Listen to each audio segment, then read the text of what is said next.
আমার ভাই রুবেল ওনাকে আজকে মেরে ফেলেছে। উনি এই মাছের খামারে এই করতো, ব্যবসা করতো, মাছ ছাড়তো, মাছের চাষ করতো।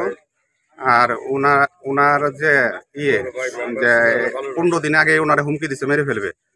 যা দেখি শান্ত, মনসুর, আকবর, কুদ্দুস, আমজাদ, আকবর, জাগির ডাক্তার আর জাইদুল, হায়াল আর হুকুমের আসামি সাবেক চেয়ারম্যান হুমায়ুন চেয়ারম্যান।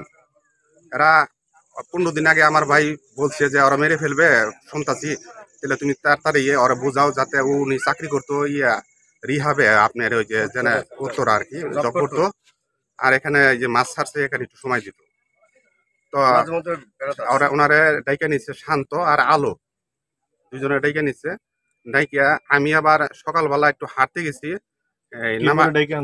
শান্ত মাছের কথা বলতে, মাছের ব্যাপারে শান্ত আর আলো দুজনে ডেকে আনছে। আর আমি আপনার কাছে তাহলে কিভাবে ডেকে আনছে আপনি একটু বলেন যে কারা কি কারণে হত্যা করলো? ওই যে মাছের খামার নিয়া এই সমস্যা, ওনারা জোর করে 2 দিন আগে মাছও নিছে এই করে মাইরা। তারপর আমি সকালবেলা আমি হাঁটতে গেছি, আমি একটা দোকান চালাই, চালের দোকান।